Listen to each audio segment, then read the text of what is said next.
The gym was already loud before anything went wrong. Weights slammed against the floor. Music thumped through oversized speakers. A group of regulars crowded near the mirrors, flexing, laughing, recording short clips for social media. This was one of those gyms where noise equaled importance, where confidence was measured by how many people were watching you.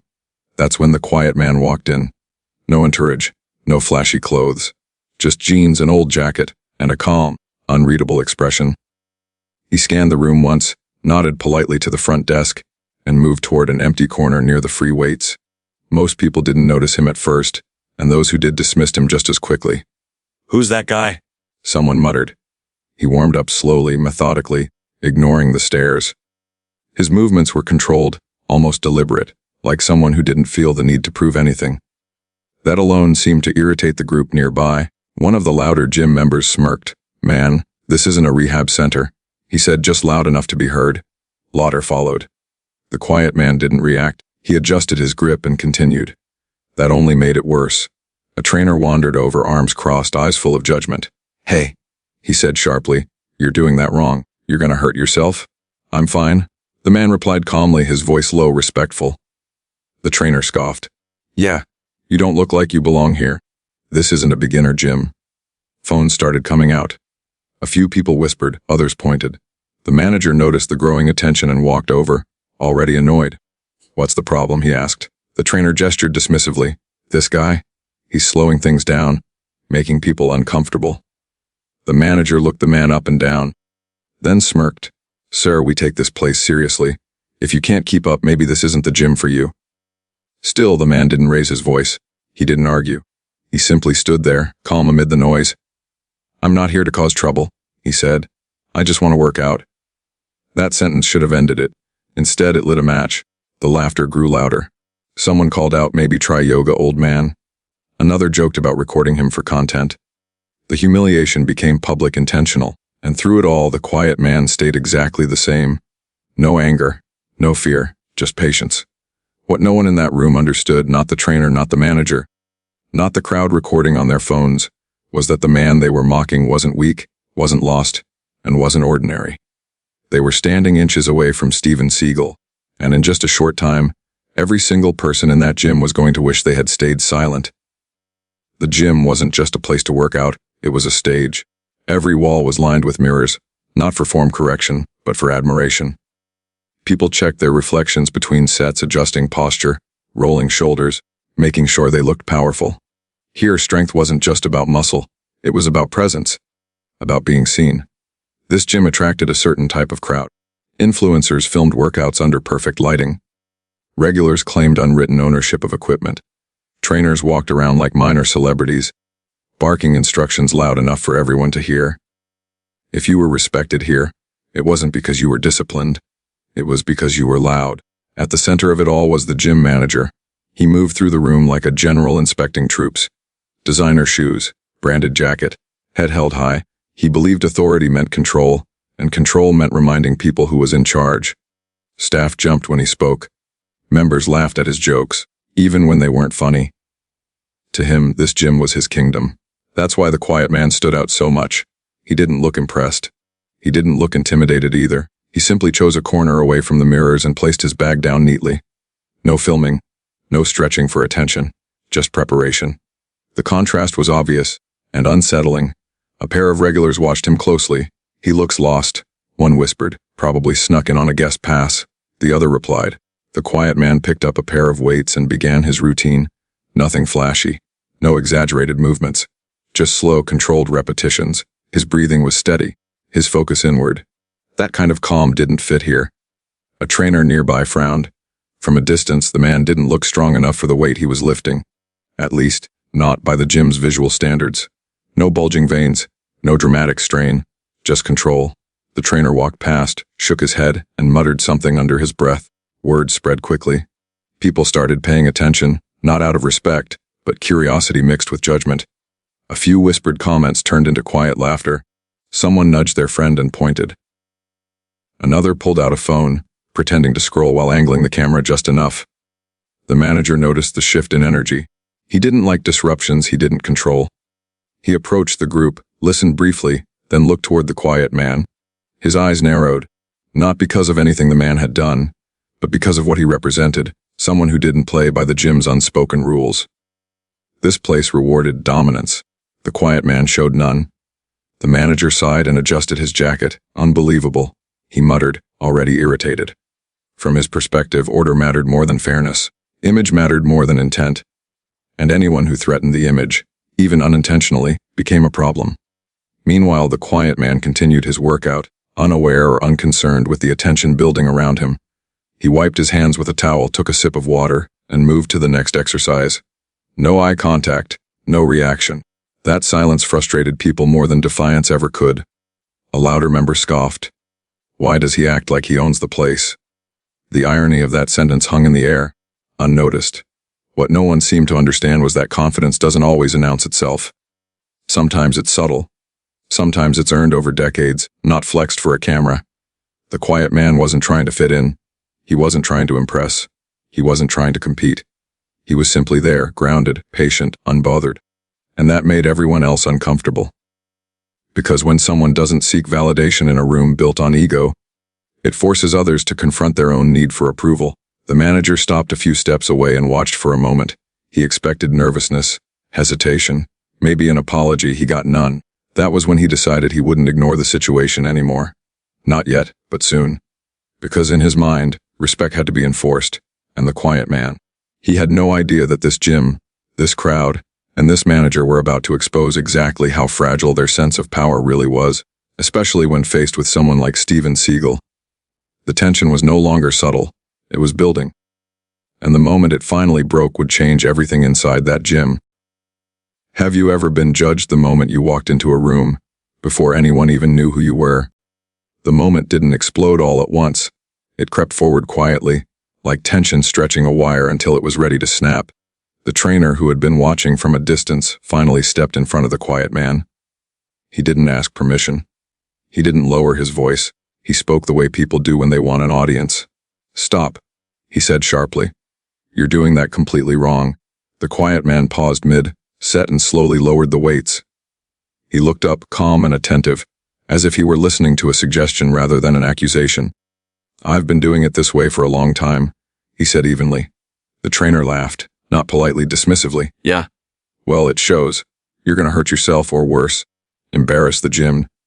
Conversations paused. The room leaned in. I'm fine, the man replied.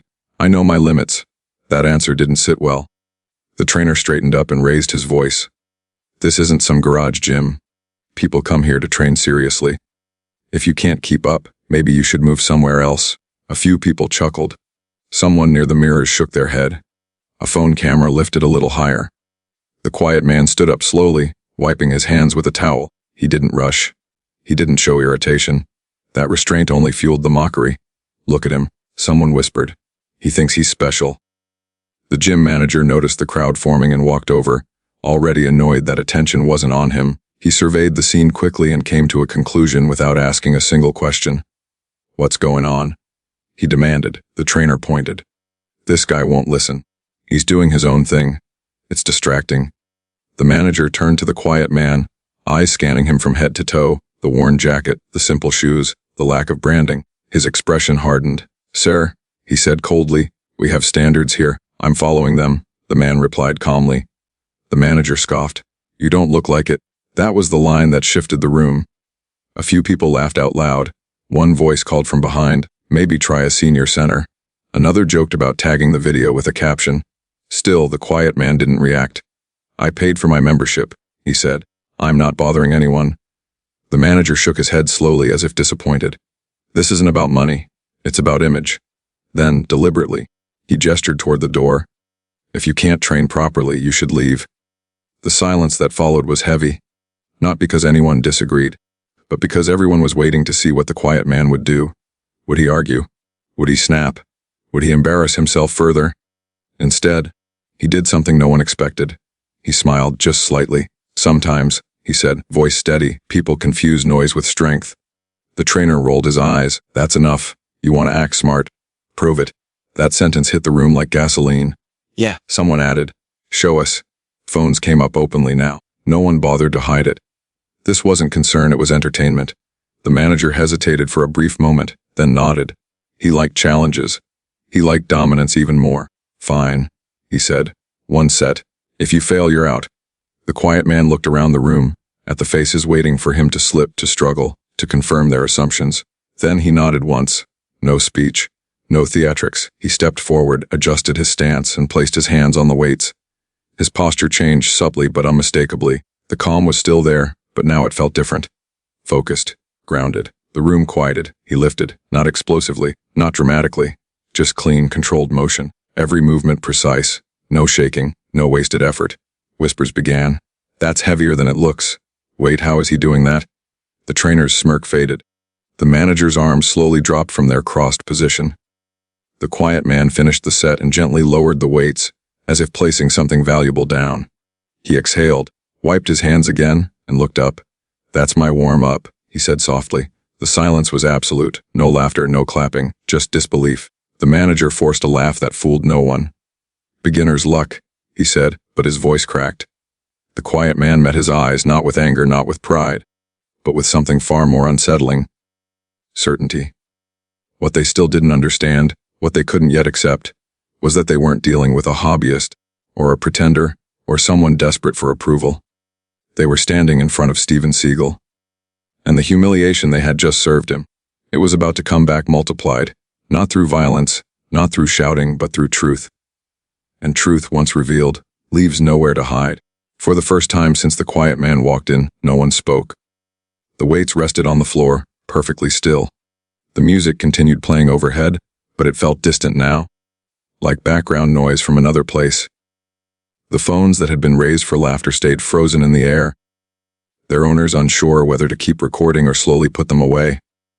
The quiet man straightened his jacket and stepped back from the weights. He didn't wait for applause. He didn't look around for approval. He simply nodded, as if acknowledging something only he could see. The trainer cleared his throat, forcing a laugh that echoed awkwardly through the silence. Okay, he said, a little too quickly. Lucky set. Doesn't mean anything. No one joined in. A few people exchanged glances. Someone near the mirrors whispered, that didn't look like luck. Another muttered, did you see his form? The manager felt it too, the shift. Moments ago he had been in control. The crowd had been behind him. Now, uncertainty crept into his posture. He adjusted his jacket again, a nervous habit, and stepped forward. That's enough, he said, trying to sound authoritative. You made your point. Let's move on. The quiet man looked at him calmly. I wasn't trying to make a point. That response unsettled him even more. Then what was that? The manager snapped. The man paused for a moment, choosing his words carefully. You asked me to prove I belonged here. A few heads nodded unconsciously. I did, the manager replied.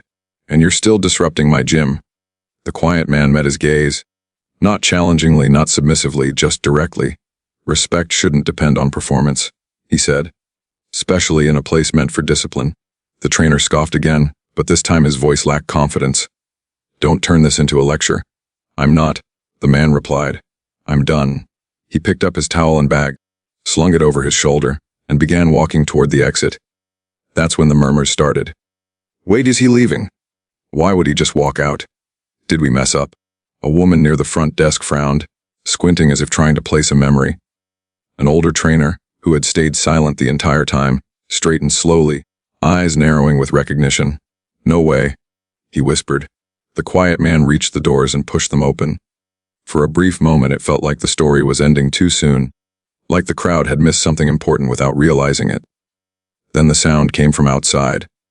The low hum of an engine, the unmistakable stop of a vehicle pulling up directly in front of the gym. Curiosity replaced arrogance. People turned. Phones rose again, but this time not for mockery, for confusion. The doors opened once more. The quiet man stepped back inside, but he wasn't alone anymore. A sharply dressed man entered behind him, scanning the room quickly. He spotted the quiet man immediately and broke into a respectful smile. Sir, he said clearly, loud enough for everyone to hear. We've been trying to reach you. The manager stiffened. Who are you? He demanded. The newcomer barely glanced at him. I'm with corporate. That word hit differently. More footsteps followed. Another person entered, then another. They carried folders. Tablopus. The room fell completely silent. The manager's confidence drained from his face. Corporate, he repeated. Why wasn't I informed? The man finally turned toward him, expression polite but firm. This visit wasn't for you. He turned back to the quiet man. We're ready whenever you are. A slow realization spread across the gym like a shadow moving across the floor. The older trainer swallowed hard. I knew it. He whispered. I knew I'd seen him before. The quiet man nodded once, acknowledging him. The manager laughed nervously. This is ridiculous, he said. What is this? Some kind of misunderstanding. The quiet man spoke softly, but every word carried weight. I came here today to train, he said, not to announce anything. The corporate representative hesitated, then asked, would you like us to wait outside? The man considered it, then shook his head. No, it's fine. He turned back toward the manager, not angry, not smug, just calm. That respect you talked about earlier, he said. This is where it starts. The room held its breath. Because in that moment, it became painfully clear that the situation was far bigger than a workout, bigger than a misunderstanding, bigger than a bruised ego. They weren't dealing with a random gym member. They were standing in front of Steven Seagal. And the truth, the full truth, was finally about to come out. The silence in the gym wasn't normal silence. It wasn't awkward or accidental. It was the kind that settles in when people realize they've crossed a line they can't step back over. The corporate representative took one step forward and addressed the room, his voice calm but unmistakably professional. Ladies and gentlemen, he said, we're here because today was scheduled as a private visit. The manager blinked. Private visit for who? The man didn't answer him right away. Instead, he turned slightly and nodded toward the quiet man standing beside him. For him. A few people laughed nervously, unsure if this was some elaborate joke. Others stopped breathing altogether. The manager forced a smile. Look, if this is some influencer stunt or publicity thing. It's not. The representative interrupted, still polite, but firmer now. And I suggest you listen carefully. He opened the folder in his hand. As of last quarter, he continued, this facility became part of a larger acquisition. The manager frowned. Acquisition. Yes, the man said. A controlling stake. The word controlling hit like a punch. The manager's confidence cracked. By who? The representative finally turned fully toward the quiet man. Be Mr. Steven Seagal. Every reaction imaginable rippled through the gym at once. Shock. Disbelief. Recognition. Someone gasped. Another person whispered his name out loud, as if saying it softly might undo what they were hearing. Phones dropped. A few people instinctively stepped back. The older trainer exhaled slowly and shook his head. I knew it, he said under his breath. I knew it was him. The manager's face drained of color. That's not possible, he stammered. Why wouldn't I know about this? The representative closed the folder, because ownership doesn't require permission, and respect shouldn't require recognition. The quiet man finally stepped forward. Not as a celebrity, not as an owner, just as a man addressing a room that had underestimated him. I didn't come here to reveal anything, he said calmly. I came here to train.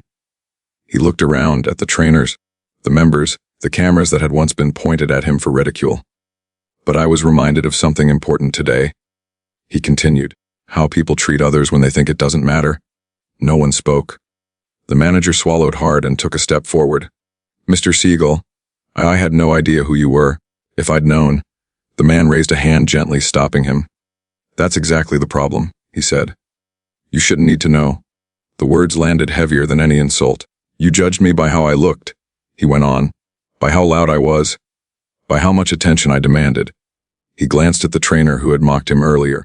The trainer looked down at the floor. This place rewards ego, the quiet man said, but discipline doesn't announce itself, and strength doesn't perform for approval. The corporate representative stepped aside, giving him the floor completely. The man turned back to the manager. I watched how you spoke to your staff, he said evenly. I watched how quickly you humiliated someone you thought was beneath you. The manager's voice trembled. I can explain. No, the man replied softly. You already did. He shifted his gaze to the room. One person here stayed silent, he said. One person didn't laugh, didn't film, didn't join in. The older trainer looked up, surprised. The quiet man nodded at him. That matters. The room felt smaller now, heavier. I'm not here to embarrass anyone, the man said. But I am here to make something clear. He paused. This gym will not be a place where respect is earned through intimidation. The manager's shoulders sagged. The man turned slightly toward the representative. Prepare the report. The manager's head snapped up. Report. The representative nodded. Effective immediately, we'll be reviewing leadership and conduct. The meaning was unmistakable. The quiet man took a step back, picking up his bag once more. "I'll finish my workout another time," he said. As he headed toward the exit, no one stopped him, no one spoke. Because now everyone understood. They hadn't just mocked a stranger. They hadn't just humiliated a quiet man. They had underestimated Steven Seagal and revealed far more about themselves than they ever intended. If you were in his place, would you have walked away quietly or stayed to change everything? The gym didn't return to normal after he left. For several seconds, no one moved. The music kept playing, but it felt wrong now, like noise intruding on something serious. People looked at one another, unsure of what to say, unsure of where to stand. The confidence that had filled the room earlier had evaporated, replaced by discomfort and self-awareness. The corporate representative broke the silence. "Everyone," he said calmly, "this facility will be closing early today." A ripple of surprise moved through the crowd. "Please gather your belongings and exit in an orderly manner," he continued. "Staff will receive further instructions directly." No one argued. Gym members quietly packed up, eyes down, conversations muted. The same phones that had been raised for humiliation now stayed in pockets. A few people glanced toward the manager, but quickly looked away again. The manager stood frozen near the center of the floor. The representative turned to him. "We'll need to speak privately." The manager nodded weakly and followed him toward the office, his posture unrecognizable from the swagger he'd worn earlier that morning. Inside the office, the tone was calm, almost gentle, which made it worse. "We've reviewed multiple complaints," the representative said, opening his tablet. Today wasn't an isolated incident. The manager tried to speak, but the words wouldn't form properly. "This isn't about one mistake," the representative continued. "It's about pattern." Outside, the staff waited quietly. Trainers who had once barked orders now stood still, uncertain. One by one, the gym emptied until only employees remained. The older trainer stood near the front desk, hands clasped, replaying the moment again and again in his mind. He hadn't defended the quiet man, but he hadn't joined in either. At the time, it hadn't felt like much. Now it felt like everything. The office door opened. The representative stepped out first, composed as ever. The manager followed slowly, eyes red, shoulders slumped. "This will be your last day overseeing this location," the representative said clearly. "Human Resources will contact you regarding next steps." No shouting, no spectacle, just truth. The manager nodded once, unable to meet anyone's eyes. As he gathered his belongings, no one spoke to him. Not out of cruelty, but because there was nothing left to say. Once he left, the representative turned to the remaining staff. "This gym will reopen under new leadership," he said, "but that only works if the culture changes." He scanned the room. "Respect is not optional," he added. "It's foundational." The older trainer felt a presence beside him and looked up. The quiet man had returned. Not through the front doors this time, but from the side hallway. He had changed jackets, but his expression was the same, calm, observant. The room straightened instinctively. The representative stepped aside immediately. "Sir." The man acknowledged him with a nod, then looked at the staff. "I won't be here often," he said evenly. "That's not my role." He walked slowly across the floor, stopping near the front desk. "But I want to be clear about one thing," he continued. "Places like this shape people, not just bodies, but character." He looked at the trainers. "You teach more than technique," he said. "You teach how power is used." His gaze shifted to the older trainer. "You," he said simply. The man blinked. "Yes, sir." "You stayed respectful," he said. "Even when it wasn't popular." The older trainer swallowed. "I just didn't think it was right." "That's enough," the quiet man replied. He turned to the representative. "Make him interim head trainer." The older trainer froze. "Sir, not a reward," the man said calmly. "A responsibility." The representative nodded immediately, making a note. The room felt different now. Not lighter, clearer. The quiet man picked up a towel from the counter and folded it neatly. "I didn't come here to take something away," he said. "I came here to remind people what this place should be."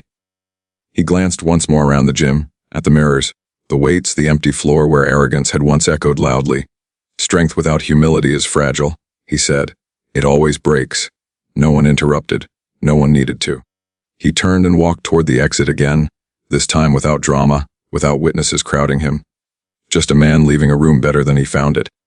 Behind him, the gym stood silent, not in fear, but in understanding. Because the lesson hadn't come from anger, or punishment, or humiliation. It came from calm authority, from someone who never raised his voice, from Steven Seagal, and that made it impossible to ignore. The gym reopened a few days later. The music was still there. The weights were still stacked neatly. The mirrors still lined the walls. But something invisible had changed, something you couldn't measure with reps or numbers. The noise was quieter now. Trainers corrected form without shouting. Members waited their turn. Phones stayed in pockets more often than not. It wasn't perfect, but it was different. And everyone knew why. The story had already spread. Not through official announcements or flashy headlines, but through whispers. Through people replaying the moment in their minds. The laughter, the judgment, the silence that followed. Most of all, people remembered how little it had taken to do the right thing, and how few had done it. The older trainer, now interim head trainer, stood near the front desk one evening, watching new members walk in. He noticed the same pattern he'd once ignored, the quick glances, the assumptions, the quiet measuring of worth. This time, he intervened early.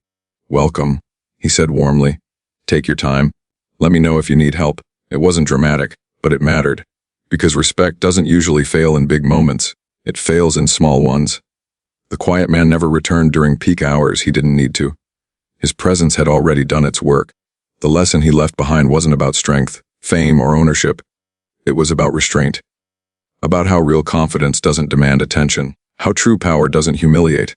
How discipline speaks softly but lasts longer than noise. People often ask what makes someone powerful. Is it money? Is it reputation? Is it control? But power, real power, is revealed when no one thinks you have any. That's when character shows itself.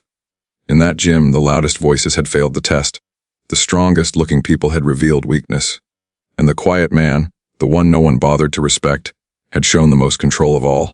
He didn't yell. He didn't threaten. He didn't seek revenge. He simply let people see themselves clearly. And that's the kind of mirror no one can smash. The lesson was simple, but uncomfortable. You don't treat people well because of who they are. You treat them well because of who you are. Every room you walk into is a test, not of strength, but of humility. And someday, whether at a gym, a workplace, or a moment you least expect, you'll meet someone who doesn't announce their power. When that happens, the way you treat them may say more about you than you ever intended. That day, a group of people underestimated a quiet man. They didn't know he was Steven Seagal. But the truth is, it never should have mattered. Because respect should never depend on recognition. Comment below and share your thoughts. Your feedback helps us improve future stories. Like the video if you believe quiet strength is real strength. Share this story with someone who values respect over ego. Subscribe, more powerful, meaningful stories are coming very soon.